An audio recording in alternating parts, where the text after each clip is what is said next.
भाजपा के एजेंडे में अयोध्या के बाद अब मथुरा शीर्ष पर रहेगा। पार्टी की राष्ट्रीय परिषद की बैठक में श्री कृष्ण जन्मभूमि का प्रस्ताव लाने की तैयारी है। ठीक वैसे ही जैसे 1989 में श्री राम जन्मभूमि का प्रस्ताव लाया गया था।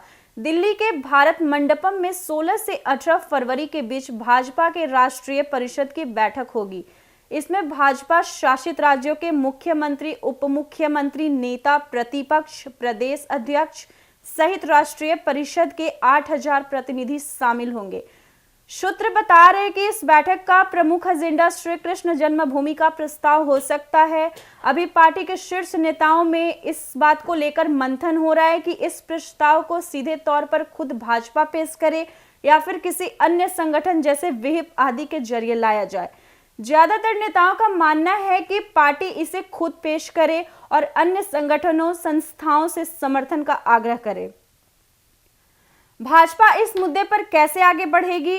पार्टी के एक वरिष्ठ नेता ने कहा, जब हम राम मंदिर का प्रस्ताव लाए थे तब हालात अलग थे, हम विपक्ष में थे, इसलिए हमें लंबी अदालती कार्यवाही से होकर गुजरना पड़ा।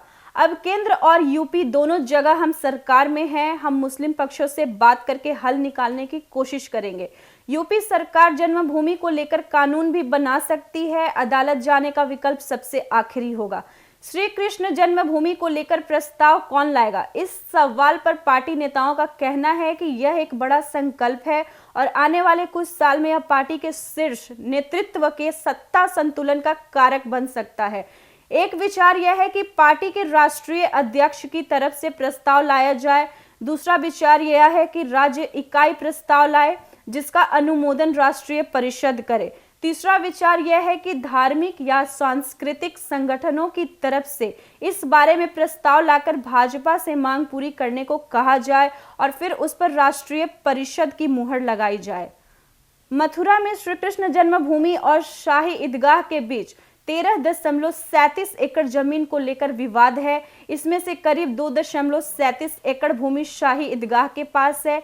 1965 में प्रकाशित काशी के एक गजट के अनुसार इस मस्जिद का निर्माण एक पुराने मंदिर की जगह कराया गया था। इस पर पहले मराठों और बाद में अंग्रेजों का आधिपत्य था। 1815 में बनारस के राजा पटनी मल ने 13.37 एकड़ की यह भूमि ईस्ट इंडिया कंपनी से एक नीलामी में खरीदी थी, जिस पर ईदगाह मस्जिद बनी है, जिसे भगवान कृष्ण का जन्म स्थान माना जाता है। राजा पटनी मल के वंशजों ने ये भूमि जुगल किशोर बिड़ला को बेच दी थी और ये पंडित मदन मोहन मालवीय, गोस्वामी गणेश दत्त और वीकेन लालजी आत्रेय के नाम पर रजिस्टर्ड हुई थी।